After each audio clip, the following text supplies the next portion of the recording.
ورفعت عيني للسماء أرى بها Mufti Batavia Utsman bin Yahya sudah ditegur oleh Syekh Nawawi Banten dan Syekh Junaid Batawi. Ini ada ketika dapat teguran dari Syekh Nawawi melalui kiriman surat dari Mekah oleh Syekh Nawawi dan Syekh Junaid Batawi, ketar-ketir Mufti Batavia, nervous dia. Makanya dia akhirnya sembunyi-sembunyi mengirim surat ini di tahun 1886 kepada pemerintahan Belanda melalui Senok. Saya bacakan. Nah, itu kronologi singkatnya seperti itu. Jadi si Mufti ini yang dibela-bela sampai sekarang sama Muhyiddinnya tuh, disanjung-sanjung, dia sangat loyal. Nih saya bacakan. Betawi 30 Agustus 1886. Alhamdulillahi wahdah, mukadimahnya tuh ya. Ini ditulis pada tanggal 30 Agustus tahun 1886. Ini sebelum terjadi geger Cilegon. Karena geger Cilegon 1888. Amma ba'du, fasadara hadzal kitabu min baladi Betawi, fal mujibu lidzalika anna ashabil kiram al hawaij fatadris akhbaroni bi annakum ittala'tum wa nadartum tashihas sadiri min Syekh Nawawi Bantan wa Syekh Junaid Batawi al muqimaini fi Makkah ala risalatil musammatin nasihatil aniqah. Thumma inni ajabatu al-an irsalah hadir risalah aidan al-musamma al-wathiqah al-wafiyah a'raduha ilaikum litangzuruha fal maqsudu min tasnifiha wa kadzalika allati qablaha huwa i'lam wa i'lan. Nah, kata si Mufti, si Utsman, sekarang semakin kelihatan dalam surat ini. Utsman ngomong gini, surat ini saya tunjukkan kepada pemerintahan Belanda. Ini adalah karena banyak hal yang sangat urgen, kata dia, banyak hal yang sangat urgen. Setelah ada dua ulama yang berada di Mekah yang bernama Syekh Nawawi Banten dengan Syekh Junaid yang mengkritik dari kitabnya Utsman bin Yahya, dari fatwanya yang mengatakan gurur, itu langsung ditegur sama Syekh Nawawi sama Syekh Junaid. Iya, di dalam kitab Al-Aniqah. Nah terus kata dia, summa inni ajabatu al-an irsalah hadir risalah aidon. Nah saya ini sengaja membuat surat ini, saya berikan kepada pemerintahan Belanda melalui Senok ya.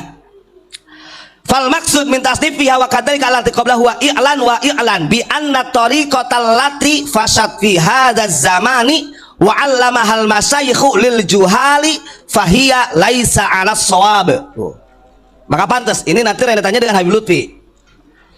Dia memberitahukan begini kepada pemerintah Belanda, dia tak sembunyi karena dia takut, nervous sebenarnya ditegur sama Syekh Nawawi sama Syekh Junaid.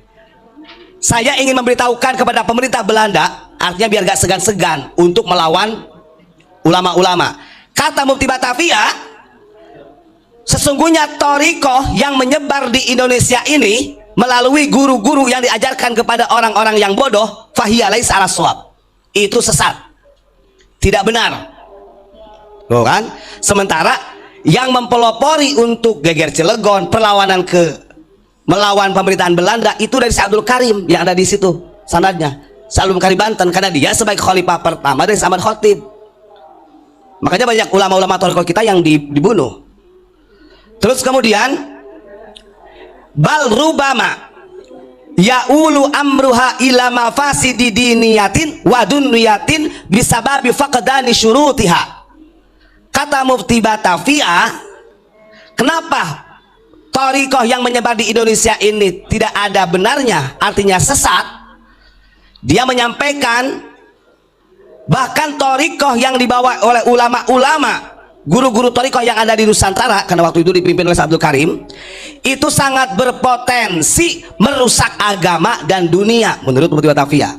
Itu disampaikan kepada pemerintah Belanda. Nah dengerin siapa tuh yang masih membela dah. Bahkan hebatnya lagi, ma'anni talataftu fi hadhihi risalati fi akhirha li haitsu lam adhkur ahadan bi aini li ajli salamati minal fitnati min masyayikh tariqati. Dan Utsman bin Yahya ini membuat surat ini kepada pemerintah Belanda, dia sembunyi-sembunyi, satu pun gak ada yang tahu, kata dia. Tujuannya agar selamat dari fitnahnya syekh-syekh torikoh yang ada di Banten. Artinya Gus, mereka sudah musuhi juga ke ulama torikoh. Nah dengerin tuh, siapa tuh yang masih bela ya. Tujuannya itu katanya biar selamat dari fitnah dari guru-guru torikoh. Nah, fa'antum idza ra'aitum hadhihi risalata fatabayyana lakum anna fiha irsyadun nas ilal haq wa ila adami du'awil farighah wa li ajli salamati minal mafasidi fal matlubu min janabikum an tusahhihu 'alaiha wa an tadhkuru ma fiha min irsyadin nas likai salimu minal mafasidi wa an tadhkuru ismi inda arbabid daulati walanda fi Eropa wa fi Betawi li haitsu anna katsiran minal masyayikh tariqati wa ghairihim minal hasidin katanya. Nah, terus kemudian dalam suratnya itu Mufti Batavia menyampaikan kepada pemerintah Belanda, maka lihatlah ketika kalian pemerintah Belanda membaca surat ini adalah suatu penjelasan untuk Anda semua, gitu kan? Bahkan dia mengatakan wali ajli salamati minal mafasid, supaya pemerintah Belanda ini tetap kokoh, tidak hancur. Oh membela, makanya dikatakan loyal Pak, loyal, sangat loyal dia, pro. Maka fal matlub min janabikum antusayu antad guru. Nah, yang dia inginkan oleh si Mufti Batavia dalam surat ini memberikan doktrin juga kepada pemerintah Belanda supaya jangan segan-segan untuk melawan pemberontak. Karena dikatakan memberontak ulama-ulama kita sama petani itu. Bahkan yang lucunya lagi begini, wa antad kuru ismi inda arbabid daulah walanda fi Eropa, karena dia mufti kan begitu. Dan setiap negara yang dikuasai, yang dijajah oleh Belanda, mau di Betawi Indonesia ataupun di Eropa, sampaikan bahwa fatwa ini dariku, suruh mencatat namaku, kata Mufti Batavia. Pokoknya yang di bawah jajahan Belanda, mau di Eropa di mana, itu harus disampaikan karena dia berkuasa sebagai mufti. Tujuannya apa? Kata dia kan, likai salimu minal mafasidi wa tadhkuru ismi inda albabid daulati walanda fi Eropa fi Batawi li haitsu anna katsiran minal masyayikh tariqati wa ghairihim minal hasidin. Dia menyampaikan karena ulama-ulama torikoh yang mempelopori untuk melawan pemerintah yang sah, kata mufti, itu orang-orang hasud, orang iri dengki. Dia menyatakan, meminta kepada pemerintah Belanda ini suruh disebarkan kepada setiap pemerintah Belanda yang menjajah di beberapa negara, dan itu catatannya harus memakai catatan Utsman bin Yahya. Itu catatannya Gus. Nah dia ini kenapa nulis begini, yuriduna as-si'ayah ila halaki, katanya gitu. Karena kalau tidak dilawan, kata si mufti ini, kalau nggak dilawan, mereka ulama-ulama toriko itu katanya sangat ingin memusnahkan saya di Nusantara, gitu kan. Asli dia udah nervous, takut Pak, udah ketakutan, minta perlindungan sama Belanda. Kita buktikan nih bahwa dia meminta perlindungan ke Belanda. Begini kalimatnya di 3 baris terakhir, walaula adulal walanda fi ardi Jawi wa ghairiha lamastaqarrari al iqamatu bi Betawi. Kata Mufti Batavia ketika mengirim surat ke pemerintahan Belanda begini, karena kalau bukan karena kedaulatan, kebijakan, kekuatan dari pemerintahan Belanda, lamastaqarrali al iqamatu bi Betawi, gak mungkin saya bisa menjadi penduduk Betawi, gak mungkin saya bisa tinggal di Betawi, gitu. Jadi dia meminta keadilan Belanda ini untuk membackingi, karena dia sudah takut ditegur Syekh Nawawi, ditegur Syekh Junaid. Ini orang gak punya malu ini sebenarnya. Nah gitu kan, makanya dia ada kalimat begitu, meminta perlindungan dari Belanda sebagai backing supaya dia tetap tinggal di Betawi. Nyata sampai sekarang para habaib Ba'alawi masih ada di Indonesia. Siapa berarti? Dasar daripada Belanda. Yang lucunya lagi di bawahnya nih, dengerin, karena takut ketahuan dia. Hadza ma ukhbirukum wa arju min janabikum jawab kitabi bil arabiyati, katanya Pak. Mau ngapusi. Jadi dia itu si Utsman bin Yahya ngirim surat, terakhirnya saya mohon dengan sangat secepatnya harus dibalas surat ini kepada pemerintah Belanda, tapi menggunakan bahasa Arab, katanya. Kebaca sih ya, kebaca sama kita beleguk sih ya. Kita orang bodoh. Watas hiha hadris salabil afrensiah, atau menggunakan dengan bahasa Perancis katanya. Dikiranya orang Indonesia bodoh-bodoh. Ini bocor. Awas, ini manuskrip yang bocor dari Belanda sudah ada di tangan Ponpes Unik. Awas, hati-hati. Sampai kapanpun, kalau secara karakter muftinya saja seperti ini, mengatakan bangsa kita justru sebagai gurur, ulama-ulama thariqah kita disebut orang-orang yang hasud, orang yang sesat. Sampai kapanpun karakteristik ini gak akan pernah luntur dari duriah-duriahnya. Sama. Maka jangan salah, Syadiliyah yang dipegang oleh Habib Lutfi itu, kenapa Syekh Ibrahim bin Yahya dirubah? Kan begitu. Sampai dirubah silsilah sanadnya, namanya dirubah. Kemudian ada penggantian makom, ada. Nanti kita buka lagi. Ini grand design bahwa Ba'alawi, para habaib ini meneruskan estafetnya pemerintahan Hindia Belanda, titik. Karena dari mufti yang pertama Batavia sendiri, dia mengatasnamakan agama. Dia kan ngomongnya begini, kalau tidak dilawan gitu kan, bahasa dia, ini ulama-ulama thariqah yang hasud ini, padahal kita tahu dalam sejarah itu yang mempelopori itu adalah Syekh Abdul Karim Banten. Ini sanadnya Abu Yamamah Armin loh. Dalam thariqah Tekian ini gak ada yang gak lepas dari Syekh Abdul Karim Banten. Makanya diasingkan Syekh Abdul Karim. Iya. Dia mengatakan ulama thariqah kita ini sesat. Laisa bisawab. Berarti kan laisa bisawab itu tidak ada kebaikannya, bahkan minal hasidin. Nah, setelah dikirim surat ini, nih ada lanjutannya. Dengekeun sia, bahasa Bang Muji kan begitu. Nih, catatan di dalam Geger Cilegon. Setelah si mufti Batavia ini mengirim surat dengan sembunyi-sembunyi dan sekaligus mendoktrinlah pemerintah Belanda supaya nggak segan-segan melawan rakyat kita loh, bayangkan. Maka saya katakan mereka ini tertawa di atas tangisan Nusantara. Nih, akhirnya terjadi Geger Cilegon. Ingat, pasca Geger Cilegon di tahun 1888, ini masalahnya sejarah. Kita baca, ada 204 orang yang ditangkap dari kaum petani dan ulama. Ingat-ingat, ini di terakhirnya. Sebenarnya kalau secara kotak fisik, kan itu terjadi di bulan Juni tahun berapa itu? 88 ini. Nah, di akhir Juni akhirnya mereka mengadu nih dengan mufti Batavia. Memang ada anjuran yang harus ditangkap ini adalah ulama-ulamanya. Mereka tahu karakter ulama Nusantara, orang Nusantara ini petani semua. Kalau sama ulama kan tunduk, Pak. Maka dari petani dengan ulama-ulama yang berjuang pada waktu itu ada 204 yang ditangkap. Di antaranya 94 orang kemudian dibebaskan, 89 orang dihukum kerja paksa selama antara 15 tahun dan 20 tahun, dan 11 orang dihukum mati. Kalau tidak ada fatwa dari mufti Batavia pada waktu itu gak akan terjadi ini. Karena dia mengatakan gak ada benernya tuh ulama thariqah itu mereka gurur semua, akan merusak agama dan dunia. Kita orang Nusantara disebut perusak agama pada waktu itu. Maka pantas kalau sekarang dunianya banyak yang pemerintah togut ke kita, ulama-ulama kita ke celeng, pantas. Uang muftinya juga kayak gitu.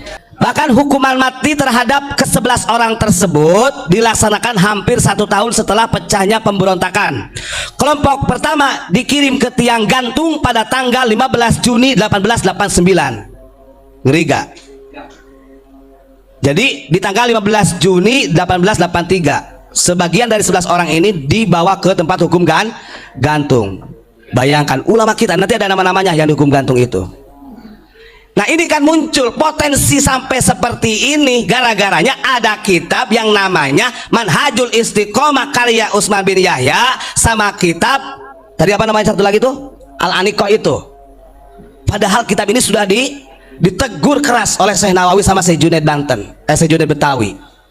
Dia nerpes minta perlindungan kepada Belanda. Nah, ini kelihatan ini, ya. Dan terdiri dari 5 pemberontak menurut mereka. Ingat-ingat kalimatnya, di masa pemerintahan kolonial Belanda gak ada satupun dari ulama kita yang dikatakan orang alim. Semuanya pemberontak. Menurut mereka pemberontak. 5 orang yang pertama kali dihukum gantung tahun 1889. pada tanggal 15 Juni dihukum mati, Pak. Masa nggak sadar-sadar orang Indonesia kalau kita tahu kayak gini? Terus kemudian dari 5 pemberontak menurut mereka bernama 1. Samidin, Taslim, Kamidin, Haji Muhammad Akhya, dan Haji Mahmud, ini kiai. Pesta penggantungan yang kedua berlangsung di Cilegon sekitar 4 minggu kemudian, yakni pada tanggal 12 Juli 1889. Ke-6 orang yang berdiri di penggantungan, kan yang 5 sudah, yang 6-nya lagi adalah Dulmanan, Kiai Haji Dulmanan, terus Sakimin, Kiai Haji Hamim, kemudian nah ini nama-namanya ya. Nah, orang-orang ini adalah murid-murid daripada Syekh Abdul Karim.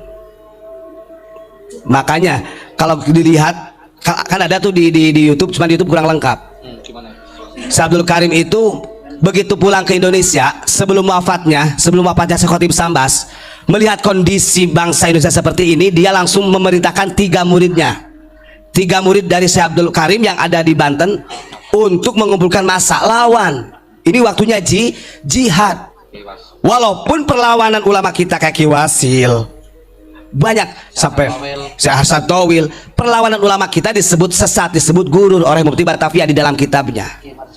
Sudah ditegur Syekh Nawawi, ditegur Syekh Junaid Betawi, dia malu, nervous, minta perlindungan kekuatan kepada Belanda. Siapa yang orang yang berani mengatakan dia bukan antek Belanda? Sah. Kalau saya katakan ini sah. Bukan hanya antek tapi loyalitas dengan Belanda, pro dengan Belanda, kan begitu.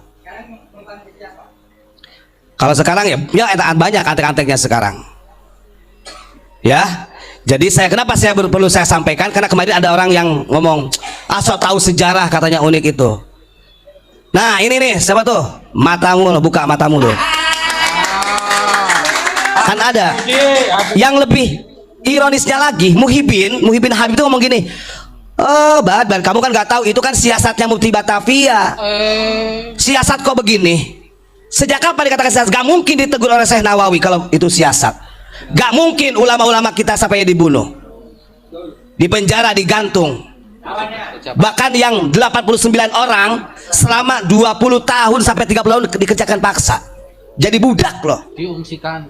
Harusnya kalau Mufti Batavia ini cucunya Nabi, bisa menghapus perbudakan dong, kalau meniru akhlak Kanjeng Nabi. Ini kan tidak, justru mengembangkan perbudakan karena berafiliasi dengan Belanda. Maka gak salah kalau ketika Belanda memerintah menguasai Nusantara, ketika setelah 20 tahun didoakan Ratu Helmina oleh Utsman bin Yahya, ya, didoakan oleh Habib Ismail bin Abdul Al-Atos di Regensi Malang dan Pasuruan. Kan begitu. Sadarlah, sadar ya. Ingat, catatan ini dikirim oleh Mufti Batavia dari Betawi tanggal 30 Agustus tahun 1886, pasnya 2 tahun sebelum geger Cilegon. Karena ngapunten, Syekh Abdul Karim sebelum terjadi geger Cilegon sudah dipanggil oleh Syekh Khotib Sambas. Karena Syekh Khotib Sambas sakit, beliau itu memberikan wasiat, kalau saya meninggal kamu harus sudah ada di Mekah untuk meneruskan talqin Qadiriyah Naksabandiyah, Pak. Makanya Syekh Abdul Karim memberikan pesan sebelum berangkat lagi ke Mekah, pokoknya perjuangan ini jangan sampai kalah. Kita berada di jalan yang benar, yang memimpin ulama thariqah. Maka terindikasi yang disesat-sesatkan oleh Mufti Batavia ini adalah ulama-ulama thariqah kita, seperti Syekh Abdul Karim. Takut dia. Makanya Syekh Abdul Karim tidak ikut perang. Beliau menggantikan posisi Syekh Khotib Sambas di Mekah. Begitu ya saudara ya. Terima kasih. Mudah-mudahan ini pokoknya siapa saja nanti yang nyimak di share video ini. Bila perlu PBNU, MUI, pemerintah harus tahu. Terus apa lagi? Kementerian Agama harus tahu. TNI Polri juga harus tahu. Masa TNI Polri juga kalau sama ulama kita biasa-biasa saja. Kalau sama Habib kok sampai diinjek-injek kepalanya aja mau kok. Oh ada, lihat di videonya. Inilah perbudakan. Dan ingat, kita ini ulama kita disebut orang hasud yang merusak agama dan kepentingan pemerintah zaman itu, kata Mufti Batavia. Makanya dia pengen cepat-cepat. Pokoknya kalau sudah sampai surat ini, kata dia, tolong secepatnya dibalas surat ini, tapi bil arabiyah. Bret, kebaca. Nah, Ya, dikira kamu ucap. dikira kita gak bisa baca. Aduh, makanya dia ada kalimat i'lam wa i'lan. Jadi i'lan wa i'lam itu kan pemberitahuan yang urgen. Kalimatnya ini adalah i'lam wa i'lan, kata dia. Ini ada tulisannya i'lan wa i'lan. Pemberitahuan, laporan dari Ante kepada Belanda. Karena urgen. Karena sudah dapat teguran dari Syekh Nawawi sama Syekh Junaid Betah. Yang juara siapa? Ulama kita yang juara. Syekh Nawawi juara walaupun di Mekah berani. Ruben. Syekh Junaid Betawi, Syekh Abdul Karim. Apa mereka? Nah, ini baru kepret Syekh Aing. Gitu, Pak. Terima kasih ya. Saya membacakan manuskrip dan ini manuskrip ini di Belanda. Oke? Terima Tawur irang rupane kaya ngene Mbak Ju nawa regane mon nemu nularang